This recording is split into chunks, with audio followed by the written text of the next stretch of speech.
Hi, everyone. My name is Marissa Chavez. I'm an assistant director in the Office of Undergraduate Admissions here at UC Berkeley. And today we're going to be going over our financial aid literacy. So we have a student panel for you here today, and then we also have someone here from our Office of Financial Aid and Scholarships. So let's go ahead and click ahead and check out the agenda. So we'll do some welcome and introductions. I'll let all the panelists introduce themselves. We'll save Sylvia for last, and she'll introduce herself last and then kick us off with our presentation. Then we'll have our student panel and some time for some Q&A.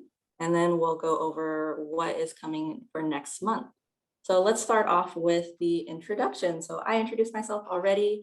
Pleasure to be here with you all today. Happy to answer your questions and get you all prepared as you're entering higher education. And I'll kick it off to Alberto to introduce themselves. Yeah, so hello everyone. Thank you for joining or watching later. My name is Alberto Avalos. I use he, him pronouns. I'm Assistant Director of Admissions at UC Berkeley, and I have been the interim role for the PoderOso program, getting it started. So it's been a pleasure working with you these last few months, getting to know you, hearing your stories, working with your educators at your school sites. So it's been really a wonderful time these last few months working with you all. But I am so excited to pass the role over to Marissa, who is the permanent role in this position. And I'm sure you'll all love working with them as much as I do. But again, I'm still here as a resource for you if you'd like, but Marissa will be your main person for any questions you have around PoderOso. So with that, I'm gonna pass it off to Dean. Morning, everybody.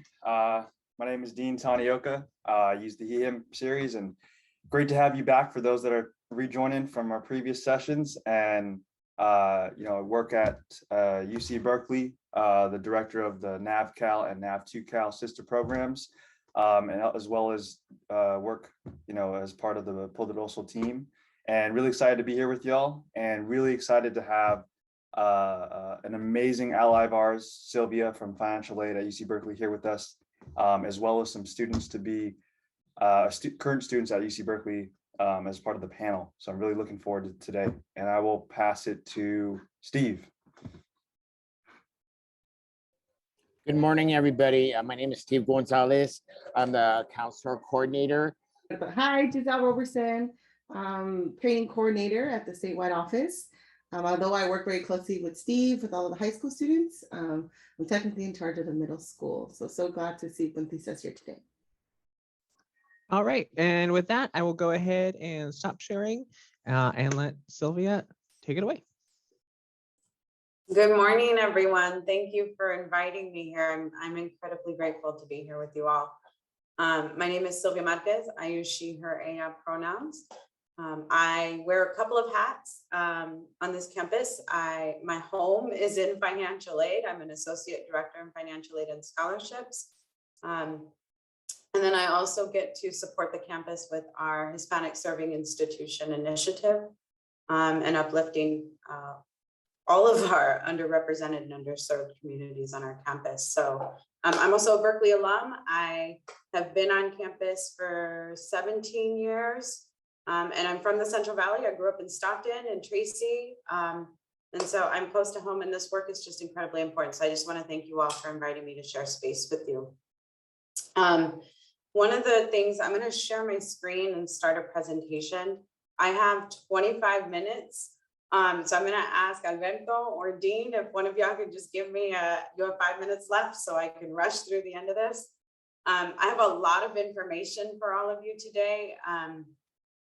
Having come from the Central Valley, I came from a low-income family. I was the first in my family to go to college. I understand firsthand and from my professional work how important financial aid is in supporting students and the entire process and journey while you're at in college. And so I want to share with you, there's quite a bit of information, but quick agenda. So I'm going to share just some facts that might debunk some of the things that you've heard or the myths that you might have heard about financial aid. I'm going to give you general information about how to apply for aid on our campus, which also applies to the other UCs. I'm going to talk to you a little bit about how we figure out financial need. Really what I mean is how much of aid do we award and what types, and what helps us determine that. Well, I'll also give you some information on how to compare offers, because you're going to be at a point where you're going to have lots of different financial aid offers, and how do you make sense of that information so that you can make the best decision for you and your family moving forward. I'll talk to you about our types of financial aid, appeals and special circumstances, because we know life is happening and has been this entire time, especially the last 2 years, and then resources and reminders. So I'm going to speak quickly, but let's get started. So first thing is just general information. These are some of the important things for students and families to know about Berkeley and how we award financial aid.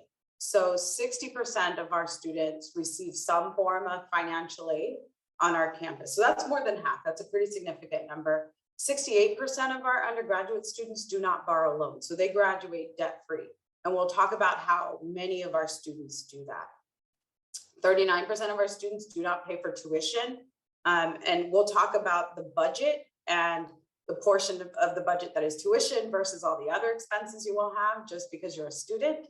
A quarter of our students, and that number is actually growing. 25% of our students are Pell Grant eligible. And so what that means is those are our students that typically, generally speaking, come from low-income families. And so this is a statement about access to higher education on our campus. It's a lower number than I would like, and we're working on it. But it's just important to know that access is important to us. There's a little bit of information here about our loan debt.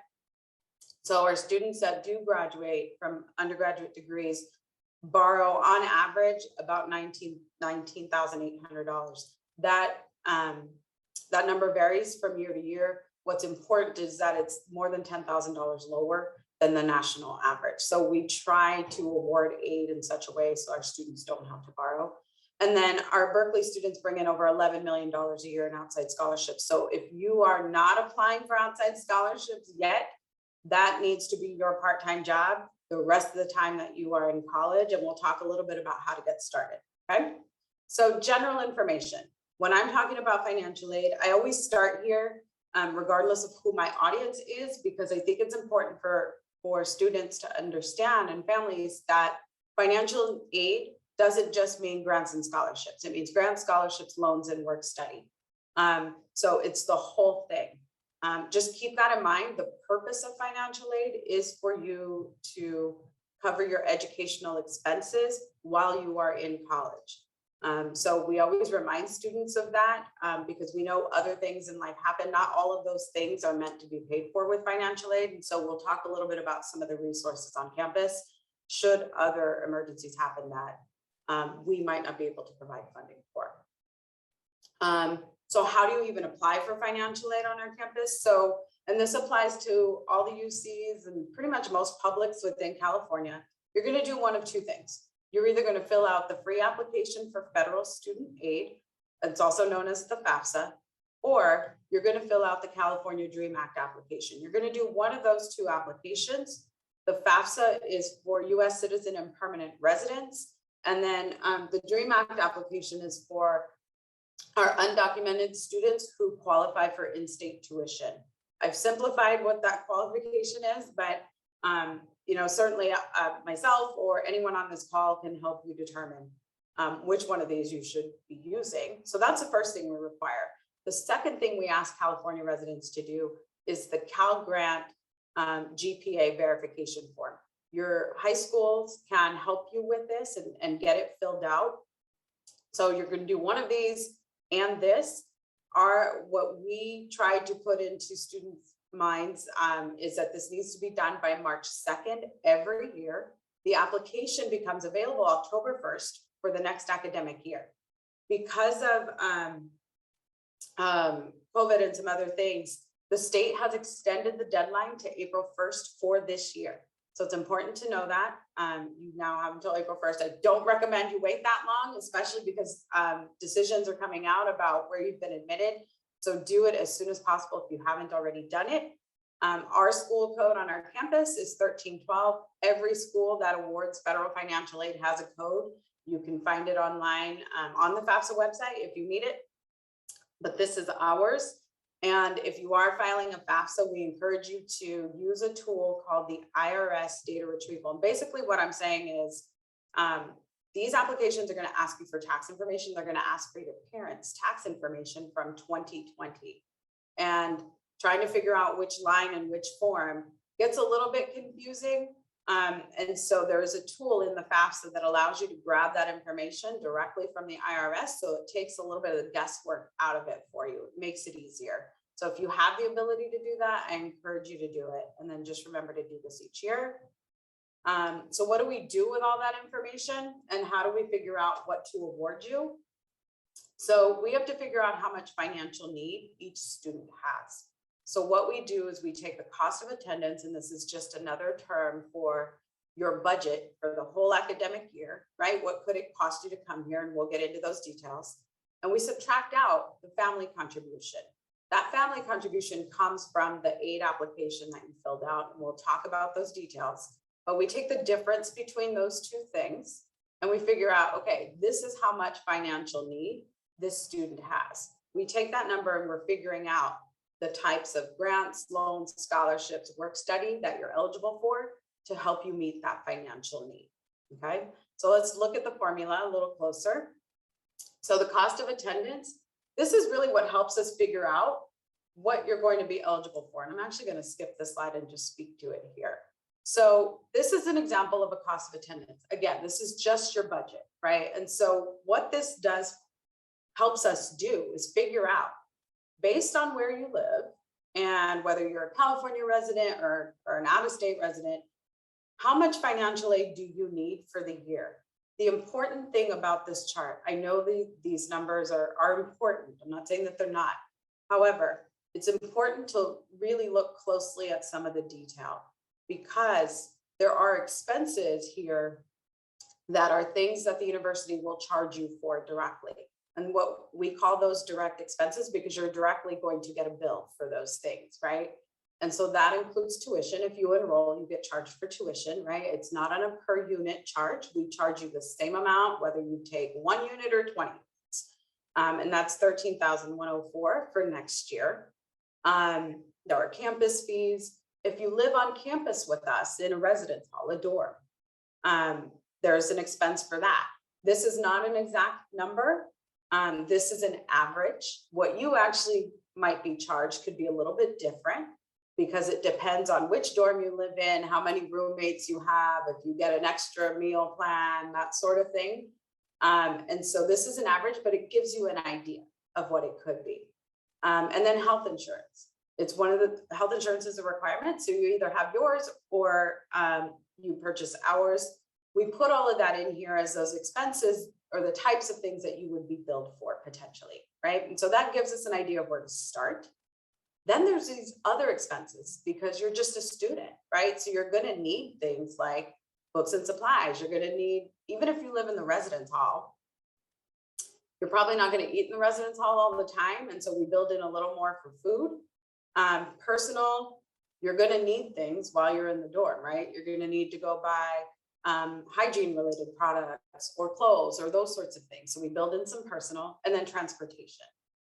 So that's how we get to this number. These expenses down here are things that you can take a little more control of, right? Because you can decide how much you're going to spend on books. You can decide how much you're going to spend on food. So just know this isn't an exact number, but it gets you in the ballpark to figure out how much you might need. So that's really what we use this for. And these numbers change based on where you live. You're in a dorm again, on campus, off campus apartment, or living at home. And then this is the total of all the financial aid you can have, whether you get it from us or the federal government or an outside agency, like if your high school awards scholarships. All of that combined cannot exceed these numbers, okay? So that's what this is used for. And if you're a non-resident from out of state, there's an additional $31,000 that gets added to this every year. So that's the purpose of this. That's the first part of the formula. Then when we get your financial aid application information, all of those numbers get crunched. How much your parents make, number in household, how many people are in college that your parents may be supporting. If you're independent, we want to know what your sources of income are. And so we take all that information and we drop it into a calculation, and that tells us how much your family might be able to contribute, or you as an independent student might be able to contribute toward your educational expenses for 1 year at Berkeley. Again, it's based on your 2020 income and household information. It helps us figure out the types of awards that you're eligible for and how much. And it should be the same at every school. So if you're applying to several schools, that expected family contribution, it's also called EFC. So if you hear that, that's what it means. Should be the same at every school. What that number does not represent, and I want to be really clear about this, is that it's not the amount of money you have to pay for college. It's not the amount that you're going to be billed. It's not the amount of aid that you're going to get. And again, it should be the same. It should not be different at each school. So it gives you a little bit of an idea of what that number represents and how we use it, okay? So you now know the budget, you know the family contribution. So we come up with a financial aid package based on all that information, right? And so what does that mean for the UC system, and how do we take all of this into account? How much loans and work study get offered to students? It's important to know how the UC system takes in all of that into consideration. So as public institutions, it's important to know that you should, for the vast majority of our students, should expect to see loans and work study as part of their financial aid package. This may not be true for other institutions you might be applying to. Many private institutions might be able to fund at a different rate than public institutions. But I just wanted to make sure you understand sort of the philosophy and how the UC system does their awarding. And so every year there is going to be loan and work study in your financial aid package. The amount of that will change from year to year. And it depends on how much the institution has to award. And so even with a $43,000 budget, a portion of that could be loans and work study. Okay, and I'll show you some packages so you get an idea of what I'm talking about. For 22-23, for the upcoming academic year, the amount of loan and work study in a package with the student that has no family contribution, there will still be $8,950 of loan and work study in your financial aid package. We'll talk about how to meet that if you don't want to borrow and you don't have the ability or time to work, okay? But it gives you an idea so it's not a shock when you see it later. And this, I just wanted to give a little bit of history. We started at 10,000 a couple of years ago. We're at 98 this year, and we're going down because the less loan and work study in your package means more grants and scholarships, right? And so that's really the goal, is for us to try and keep this number as low as possible so that we can award as much grant and scholarship to our students with high financial need. That is our goal, okay? So this gives you an idea, but how do you compare offers from school to school? Right, that's really important as you start to get admissions letters and you get financial aid offers. And so the way you want to do this is you want to take the cost of attendance, which I showed you was the overall budget of $43,000 if you're living in a dorm, and you want to subtract out all of the grants and scholarships, because the difference between those two numbers is the amount of loan and work that you're probably offered, or it's just a gap. And you would need to figure out how to come up with that on your own or other outside scholarships. And so that's the number that you want to compare from school to school, not the cost of the budget, not the amount of the scholarship. It's the difference between those two things that is going to be really important for you to be able to compare apples to apples. Okay. And so I want to share with you an example of what I'm talking about so that it makes it a little more real. So I took our budget, which was $43,000, and I said, okay, here are all the elements of the budget: tuition, room and board, all the things you're going to potentially need, right? And this is our estimate for what you might need for 1 year, at $43,000. If you have a zero family contribution, you already know that $8,950 is going to be the amount of loan and work, because I just told you what it would be for Berkeley, right? That means the difference is this grant. Right, so of that $43,000, Berkeley would offer this student $34,000, almost $35,000 in grants and scholarships. Okay, so good portion of this would be grants and scholarships. There is still this fairly significant amount of loan and work. But when you start comparing it to other types of institutions, so I'm assuming that this same student is looking at all three schools, no family contribution, and lives in the residence hall, okay, or outside the family home, okay, now on their own. So at a state school, and I used East Bay, so the total cost of attendance is $26,000, which is lower, right? That's great, but the grant amount is different. And so that net cost, the loan and work, is actually higher at a CSU because they maybe don't have as much grant and scholarship to award as Berkeley does. And so while on the surface it's lower in terms of the cost, the amount it could cost you is actually higher. I did the same thing with the community college. And so assuming again that you are living on your own, paying for your own rent and those sorts of things, it's potentially even higher. So it's just important to think about that net cost number when you're comparing your offers, because that's really what you should be looking at and not just how much it might cost you overall in terms of the budget. Okay, so I hope that was helpful. I want to talk a little bit about what we award on our campus. So you have federal types of aid. If you file a FAFSA, there's state aid for both federal and DREAM Act application filers. We have institutional grants and scholarships, so things that we award directly from our campus. And then there are private resources. I put this here. This is really meant to be kind of last resort, especially the loan piece, with the exception of outside scholarships, right? And we'll talk about that because that's going to be really important for you. But this is kind of what we offer. I want to talk a little bit about a couple of them that we do offer. First is blue and gold. So if you're a California resident, if you file your aid application and the Cal Grant GPA form by March 2nd, if your total income is less than $80,000, the UC system commitment, and this is for all UC campuses, is that if you meet these requirements, we will make sure that you have at least enough to cover the tuition for 1 year, and that's that $13,104. To be honest with you, most of our students that meet these requirements have much more than that. They might have that $30,000 figure I just showed you. So it's just important to know this is one of the things because we want to make sure our students who meet these requirements have enough to pay for tuition, okay?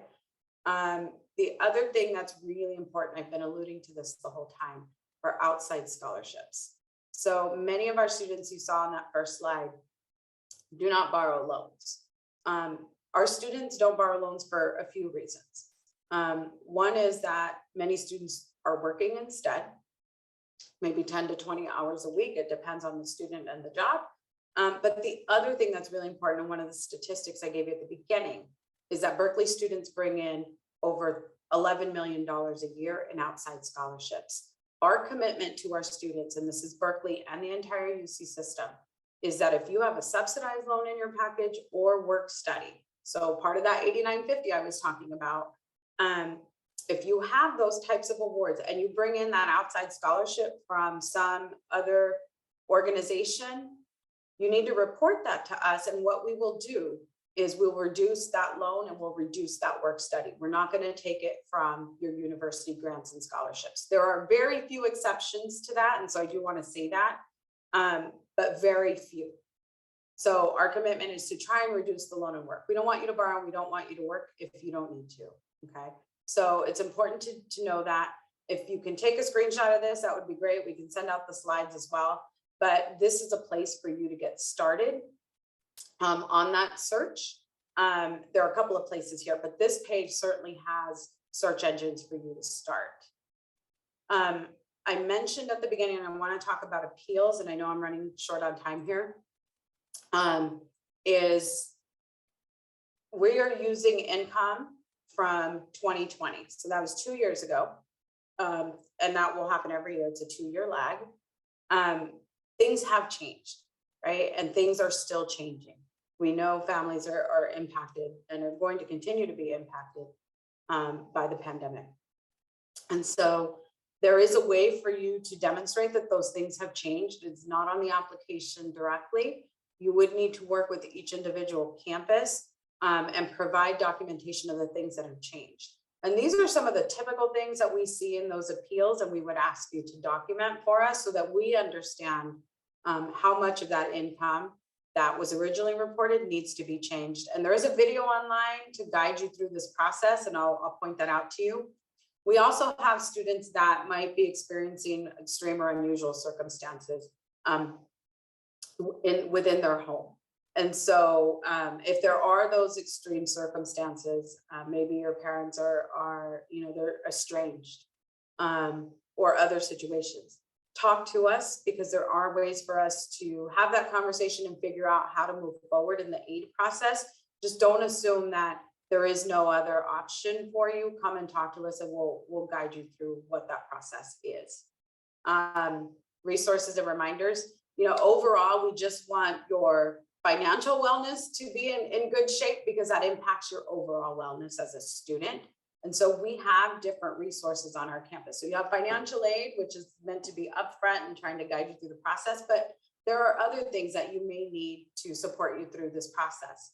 Basic needs. If there's ever an emergency where you need access to food or access to emergency housing, anything like that, emergency or crisis, we have a basic needs center on our campus. We are leading these efforts across the UC and across the state.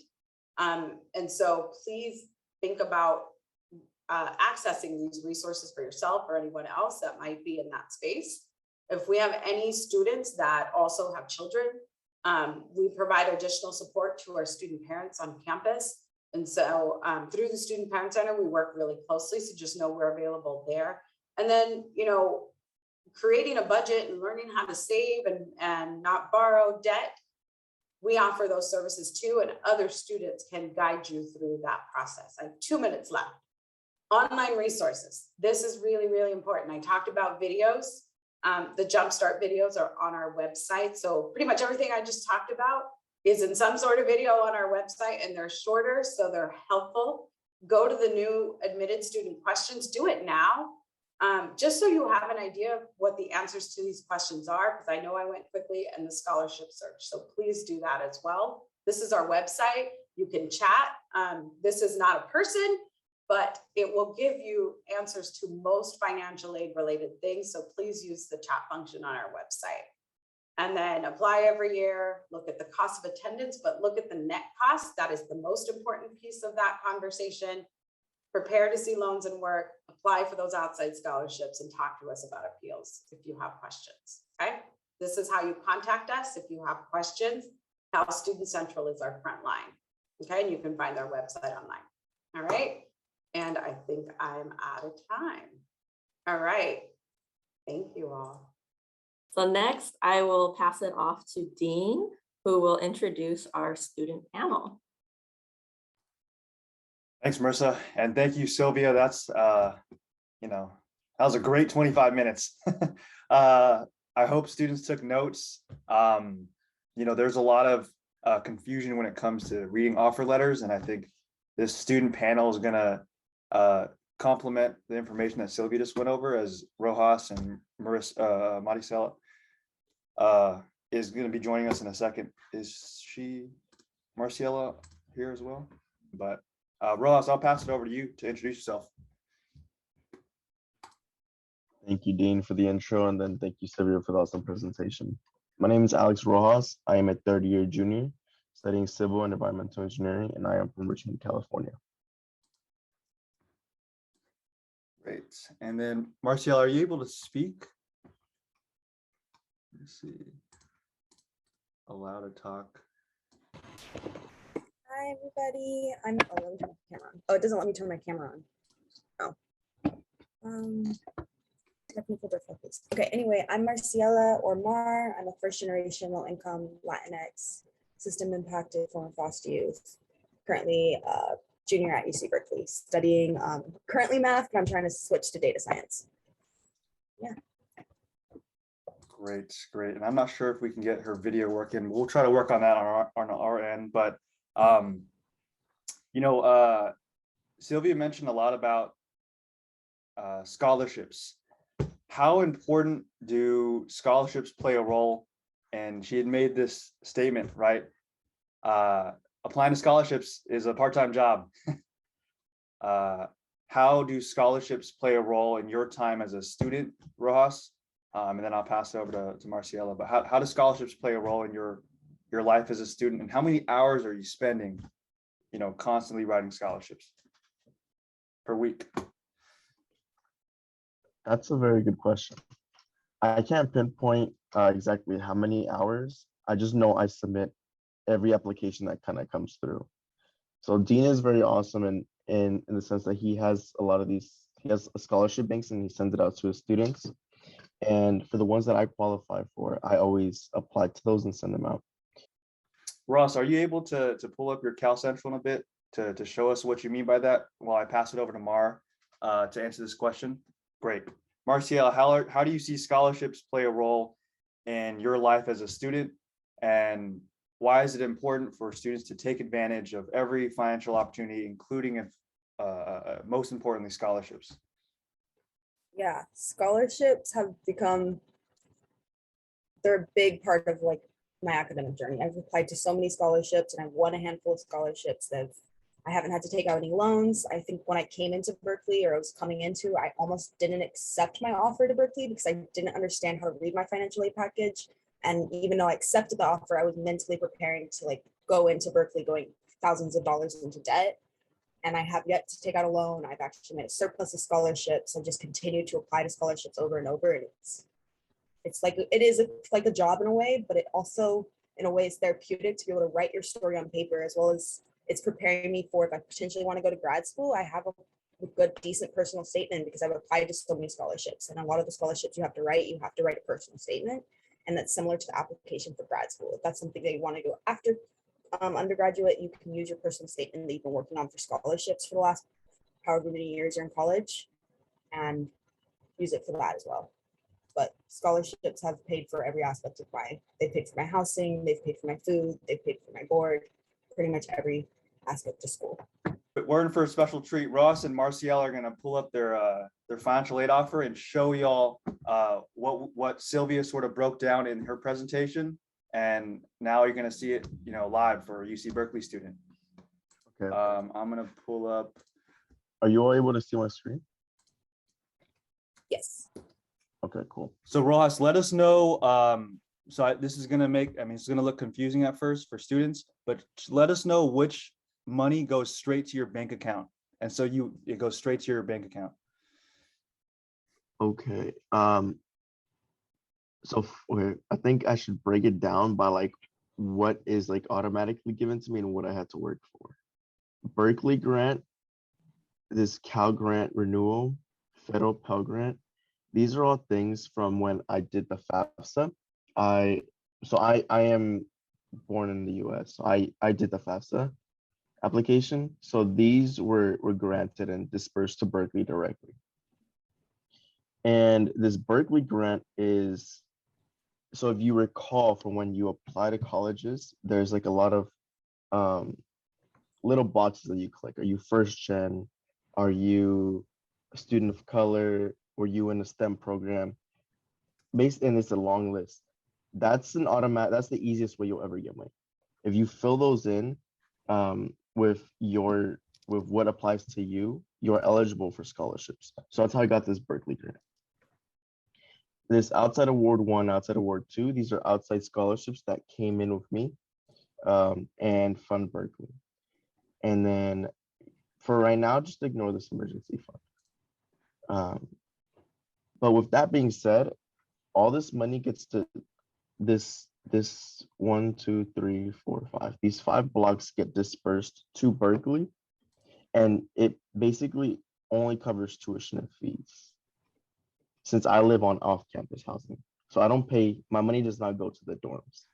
It goes to whoever my landlord is. So once it pays tuition, the difference gets sent to my bank account. And then from there, kind of like what Mara was saying, if you have affordable housing, that means the net amount that you get to take home is greater. Another question I have for both of y'all is, what advice would you have when it comes to getting support with your statements? You know, writing scholarships can be really it could be really daunting, and it could be triggering at times when you're writing about personal experiences, personal traumas. What advice would you have when it comes to using that community approach and working together and seeking support? You know, some folks wrote in the pre-survey, how do I get more support with scholarship writing? What advice would you have when it comes to telling your story and letting others into your life via your stories? I would say, I know it's really hard. I think I really had a hard time with it in the beginning.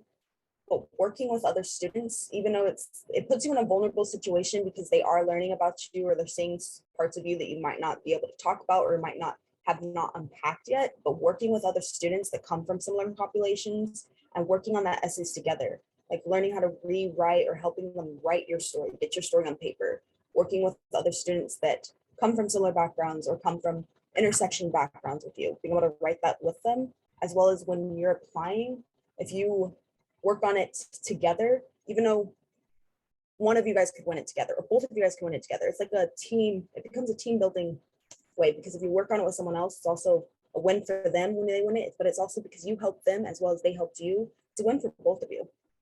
It's like a double win when you work with someone else.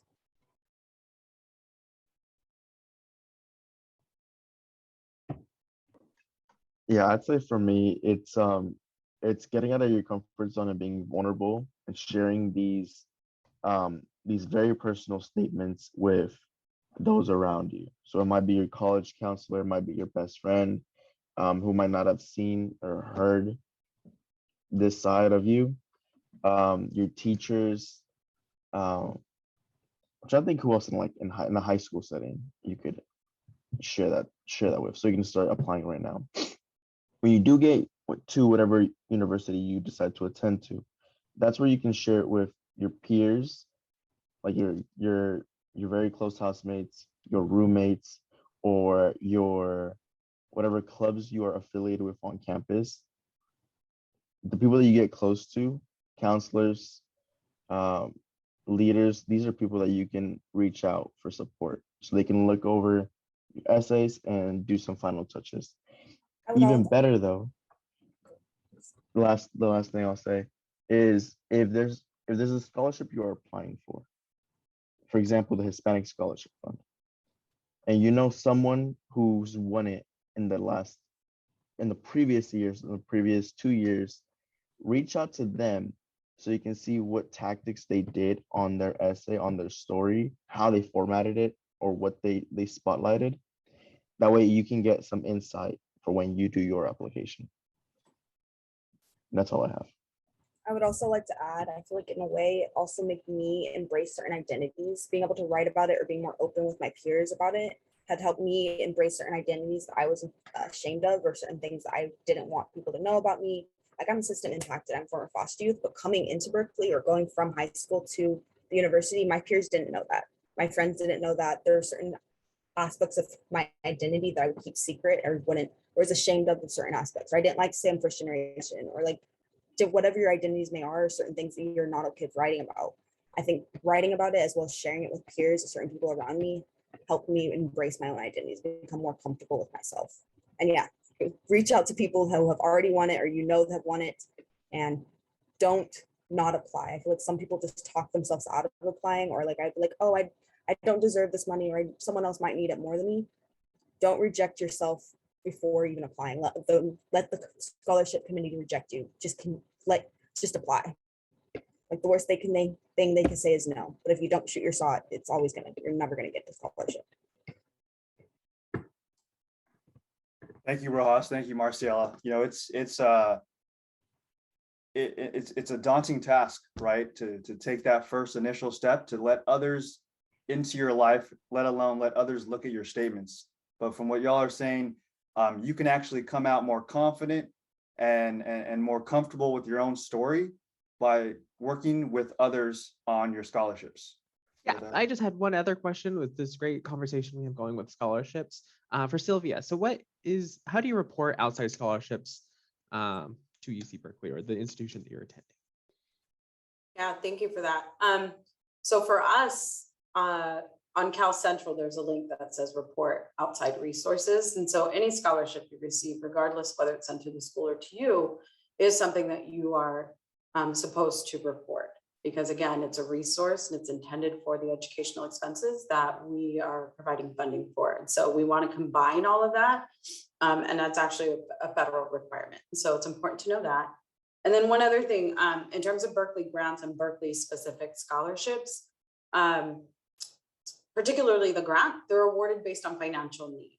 So the other factors in terms of cultural background, all those other things, first generation, that's not a consideration in that money. And that, you know, is a part of the 209 restriction. And so just know that when we award grants and scholarships from Berkeley, that they are based on financial need and GPA. Thank you.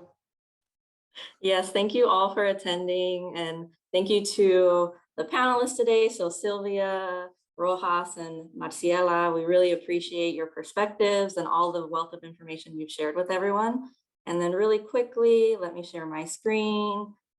We have one more presentation we'll be doing for you next month, April 28th, so mark your calendars. We'll get a time and Zoom link out for all of our Puentistas at a later date, but we'll be doing a presentation on a day in a life at Cal. So look forward to that and keep in touch with Steve as more information will be coming out to you. And then also, I think we have, yes, so here is some links to scholarship databases. We'll get this presentation out to you. I'll make sure that Steve sends it out. And yeah, check out these awesome scholarship opportunities. These are reputable sites, so no need to worry about that. And thank you once again for attending our session today. We really appreciate it. Anything else from the team?